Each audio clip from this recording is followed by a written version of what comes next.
Pois é, hoje é dia de tirar dúvidas sobre uma das burocracias da vida, né? A procura de um novo lar.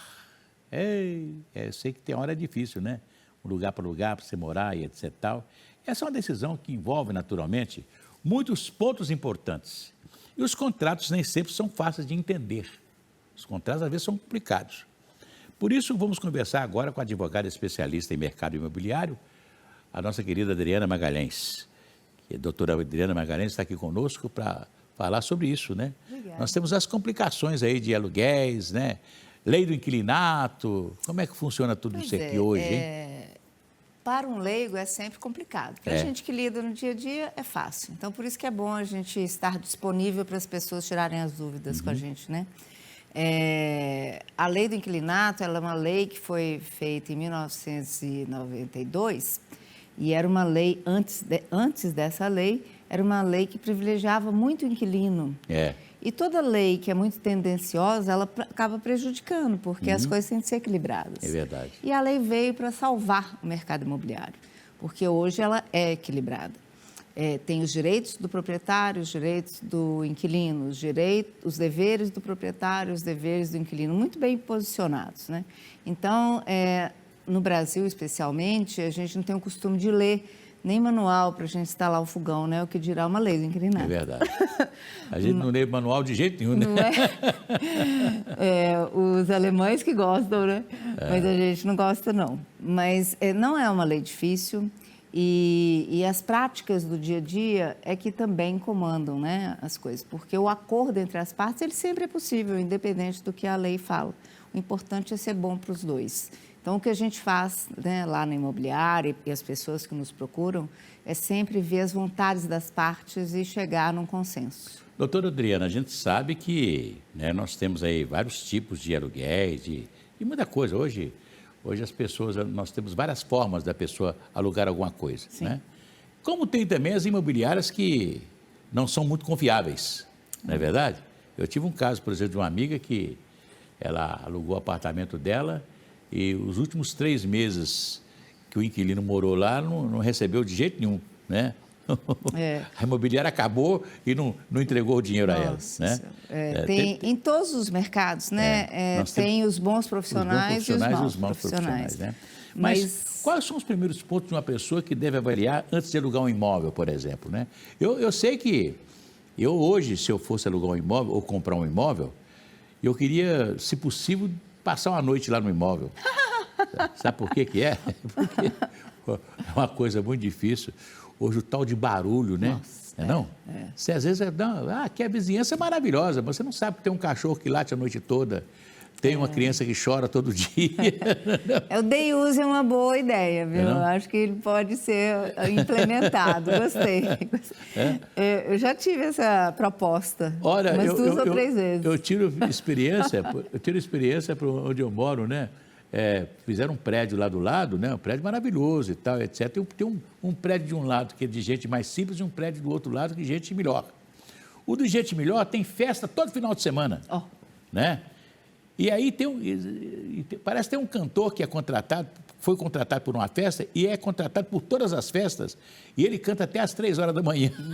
Nossa Senhora. É um negócio difícil, aí né? É a lei da vizinhança. É a lei da vizinhança, não é verdade, né? Nossa, então, falta de respeito. por isso que eu falo assim, às vezes o cara quer alugar, mas não sabe que ali no final de semana a coisa pega, não é verdade? Mas o que a gente faz hoje? Na verdade, a gente abre, né, a possibilidade, não só para conversar com vizinhos, mas especialmente com síndicos, né? Então, as pessoas consultam, isso é importante, sim. Mas a primeira coisa que o senhor me perguntou, eu acho que é o planejamento das finanças, para não ter surpresas, né? É verdade. Tem que ser dentro do orçamento daquela pessoa, tudo que ela vai gastar, porque não é só aluguel.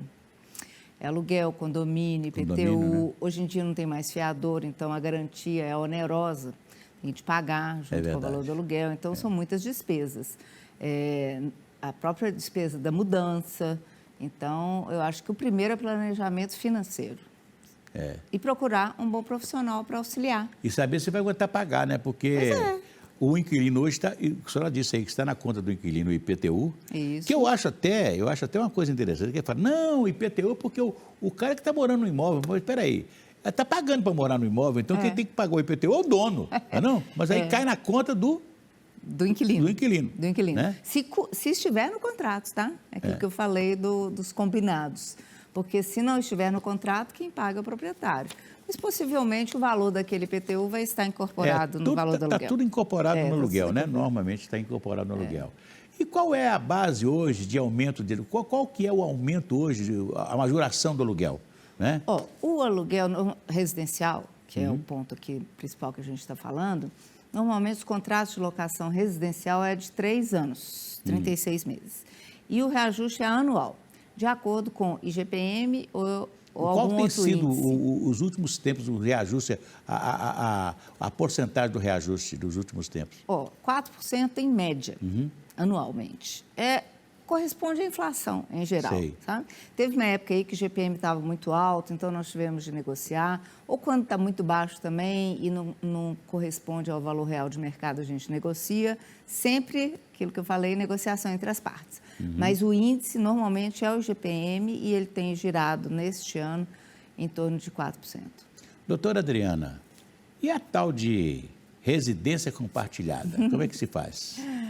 Alguém tem que ser o responsável pela residência compartilhada, né? Sim, é necessário no contrato constar o nome dos responsáveis, né? Em geral, e especialmente aqui em Belo Horizonte, isso acontece muito com a República Estudantil. Então, vem pessoal do interior, normalmente os amigos que passaram no vestibular, vão estudar na faculdade, e eles alugam o imóvel para dividir as despesas.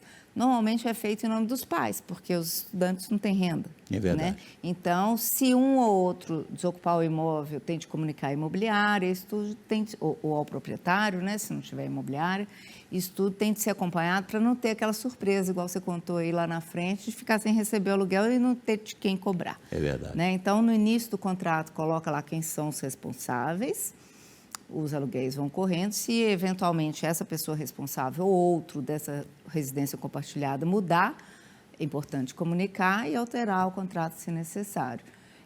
E o principal, não é só isso, não é só compor o contrato, redigir o contrato com essas pessoas.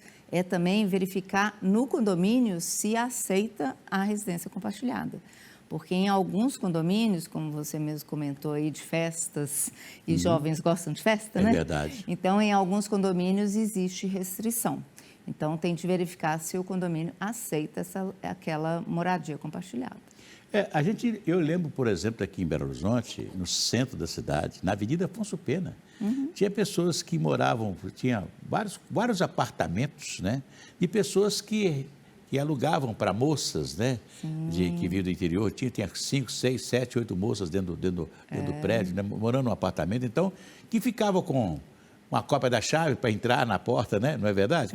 Eu sei que são problemas que podem advir, né? Porque são muitas pessoas... questão de segurança, né? Né? Segurança, essas coisas todas, né? Mas a senhora me chamou a atenção para uma coisa, porque tem cidades que já são PhD nesse tipo de aluguel, né? Por exemplo, você vai em Lavras, que tem uma universidade federal que recebe estudantes de todo o país, né? Sim. E as pessoas lá, os empreendedores, já fizeram predinhos com pequenos apartamentos para estudantes. Não é não? Mas isso é uma tendência, sabia? Uma tendência, né? É construir prédios para moradia de estudantes com serviços. Então, lá naquele prédio tem uma área de estudo, né? O coworking, que a gente fala, lugar para os estudantes trabalharem ou estudarem, separado do apartamento, que normalmente os apartamentos são pequenos, o serviço de lavanderia, bicicletário, os prédios já têm uma estrutura específica para esse tipo de morador. E a tendência, assim, aqui mesmo em Belo Horizonte, por causa da Universidade Federal, nós estamos até estudando uma área para um investidor que tem este interesse. Pois eu tenho um amigo que ele tinha um prédio, né? E ele não sabia o que fazer com o prédio, o que ele fez? Ele fez um hotel, né? Teve muitos problemas com a prefeitura, porque foi na época da Copa do Mundo, a prefeitura aprovou tudo que podia aprovar, porque vem aí a Copa do Mundo, parece que a Copa do Mundo ia resolver o problema econômico de Belo Horizonte, de moradia, não ia ser temporário, de hotel, não, né? A Copa do Mundo, nós tivemos 3, 4 partidas aqui, parece que o mundo ia vir toda para Minas Gerais, né? Para Belo Horizonte. Aí ele fez um investimento muito grande e depois a prefeitura não quis aprovar. Foi um problema danado e tal, que ele tinha feito não sei quantos apartamentos, teve que dividir, não sei o que, não sei o que. Mas hoje, o apartamento dele, como está ali na Avenida Antônio Carlos, ali quase em frente à Universidade Federal, então só tem estudante, né? Então não fica vazio. Não fica vazio, né? Então acabou sendo muito bom para ele. Para ele foi bom, foi ótimo, né? Cidades turísticas também, né? É verdade. Porque estudante também é um bom público, mas essa situação de moradias compartilhadas acontece muito também com o turismo, e especialmente os Airbnb, que hoje, né, são muito comuns, são locações pequenininhas, short stay, que a gente chama, são locações de pequenos prazos. Então, toda hora troca o inquilino. É outra coisa que tem sido atualmente regulamentada, porque não pode virar confusão. Pois é. A senhora disse aí hoje que mudou muito o sistema hoje de aluguel, porque hoje, normalmente, aquele que é candidato a um aluguel não tem que se preocupar mais com o fiador, porque ele pode ter um sistema de seguro, né? Sim, é um seguro. Pode ser através de seguradora ou então através de empresas, né, garantidoras, onde tem um fundo de investimento que é responsável por pagar o aluguel ou outras despesas no caso da falta. Então, esse é o que tem sido utilizado, porque ser fiador é uma coisa muito difícil, muito delicada, né? Envolve amizade, parentesco. É a coisa mais difícil do mundo. Você trabalha com uma pessoa, igual já aconteceu comigo, né? A gente trabalha com a pessoa, tal, você podia assinar, tal, não sei o quê, papapá, estou precisando. Aí o apartamento é de gente conhecida, é seu conhecido também, tal. Só que tem que o cara não pagou e depois ele foi embora, ainda levou pia, chuveiro, torneira, foi levando tudo.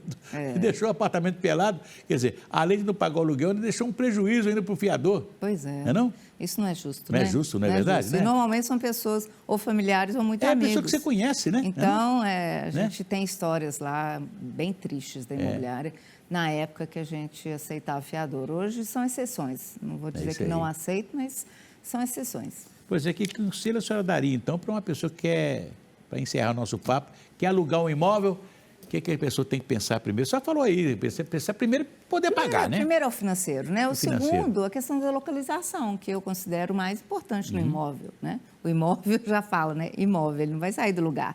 Então, você vai ver que se aquele local vai atender as necessidades do seu dia a dia. Perto do trabalho, perto da escola, perto da mãe, né? Então, depende da sua necessidade. Então, a localização é o fundamental, o financeiro e a localização. O estado de conservação do imóvel, para não ter surpresas, né? E na conservação do imóvel é muito importante saber se estragar alguma coisa, o que é responsabilidade do proprietário, porque a questão estrutural do imóvel, a responsabilidade é do proprietário e a manutenção é do inquilino. Então, saber diferenciar o que uma coisa é outra, isso é muito importante também. E manter o imóvel sempre bem conservado, para no final da locação não ter surpresas, né? É verdade. E hoje até mesmo com um caseiro, né? Se a gente tem um caseiro, se ele vai dar a casa para o sujeito morar, ele tem que fazer um documento, né? Porque às vezes ele estraga tudo lá e o cara acha que estragou, a casa dele não tem nada com isso, não. O caseiro está ali usufruindo, né? Você me deu a última resposta, a questão da vistoria. É muito importante fazer, né, a vistoria do imóvel. Né? Logo que chegar no imóvel, verificar o estado de cada coisinha, um buraquinho na parede, coloca lá, fotografa.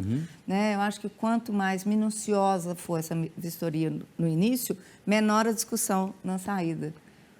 Doutora Adriana Magalhães, deixa o seu endereço, o seu escritório, seja à vontade. Ok, a Celular Imóveis, que é na Cidade Jardim, Bernardo Mascarenhas, número 25, estamos lá à disposição. Nós temos o Instagram, o nosso site, Celular Netmóveis, somos associados à rede Netmóveis, então temos parceiros também para atender Belo Horizonte inteiro e até Portugal. É isso aí. Muito obrigado pela sua presença aqui. Obrigada, um prazer estar aqui.